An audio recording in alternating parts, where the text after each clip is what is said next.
Hello and welcome to our program.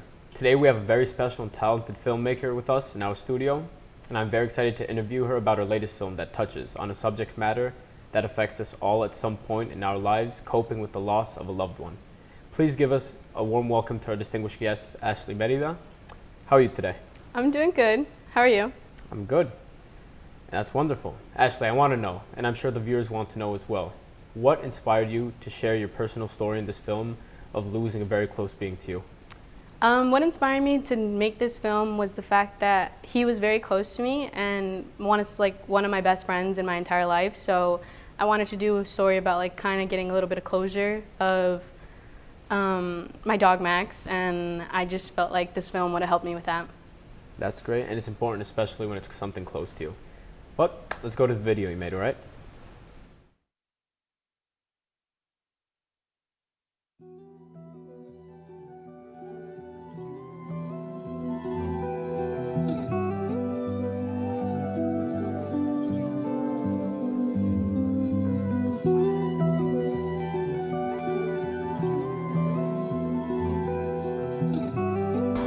I've had Max since I was about 5 years old.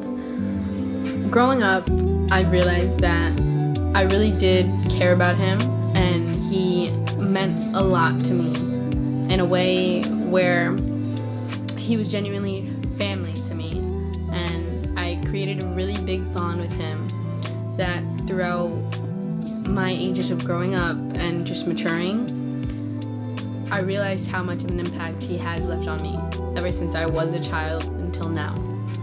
And I wanted to do this whole project on him to talk about those impactful moments that I've had with him and not just dwell on the fact that he's actually gone, because it's been about 4 months since he's passed away, but I found my own ways of dealing with it and to always still think about him.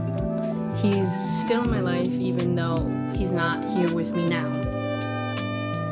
He was very special to me. I grew up with him, so it kind of felt like I was with him for my entire childhood. And you know, when you show up home and somebody's there just excited to see you or just happy that you're home, it was just very hard at first because he was with me for about 14 years, and he passed 2 weeks before my 19th birthday, and it was just my first birthday without him. I think it hit a little harder. He impacted my life in ways that not many human beings have actually done for me. He gave me more love and support than the people I was growing up with at the time. My environment was very draining and very toxic, that I had a lot of issues growing up, and I've dealt with a lot of things when growing up and maturing into the person that I am now.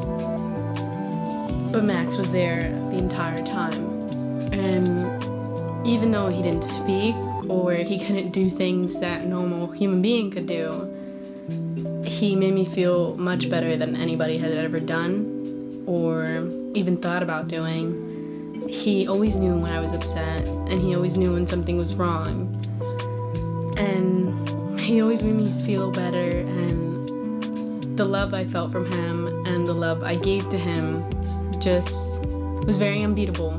Those types of bonds are very unbreakable and very hard to repair.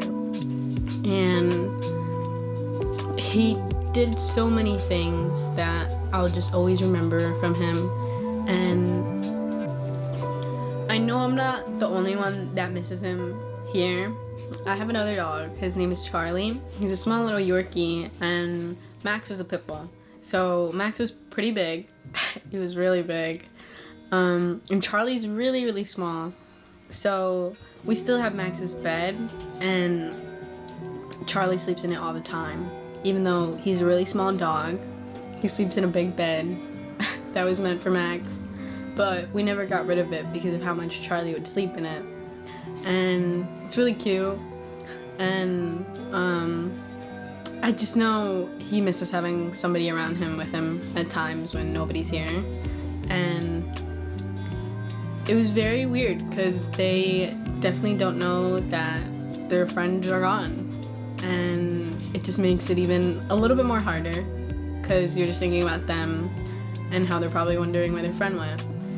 And Charlie's doing pretty good now. But Max definitely touched a lot of people. I don't think it was just me. Max was a big dog, and a lot of people were just very scared because he was a big dog and he was a pit bull. And pit bulls usually get a bad rep because pit bulls are known to be aggressive. But he was not aggressive towards people. He just didn't like to be around any other dogs besides Charlie. But Max loved to have all the attention on him. He liked to be babied a lot, and he always loved to be pet. And regardless if he was big, he still acted so small, and he loved to sleep a lot and loves to eat a lot, and he loved his walks a lot. And he would have these moments where he would just plop right at my door and then just wait for me to open it so he could either sleep on my couch or my bed. And it just, for some reason, just made me feel loved, and it made me feel like he understood me. And he definitely was a great add-on to my life, and the amount of stressors I had, he made me feel like it was okay.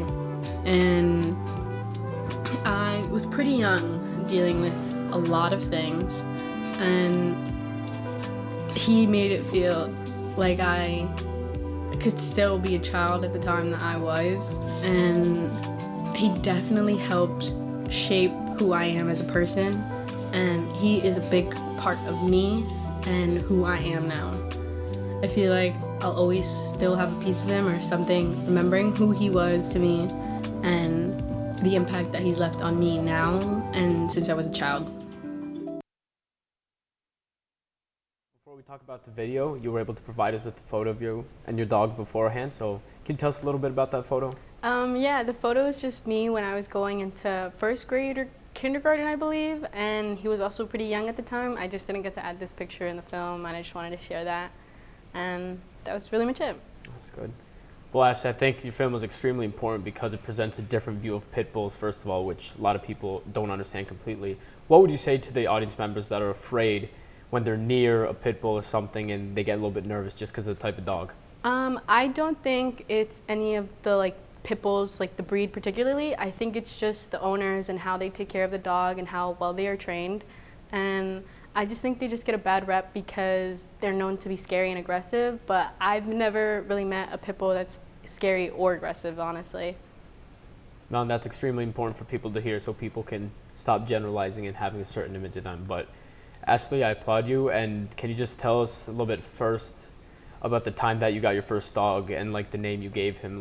What did that mean to you?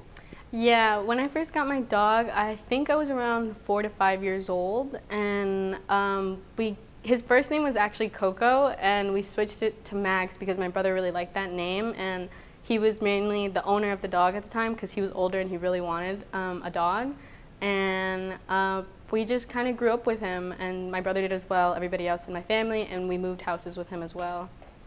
That's great. Well, that's very loving, and thank you for sharing that. Ashley, just have one final question for you. We'd like to know, what are the skills you use to cope when remembering the dog's name? Because obviously it's not something easy to let your best friend go.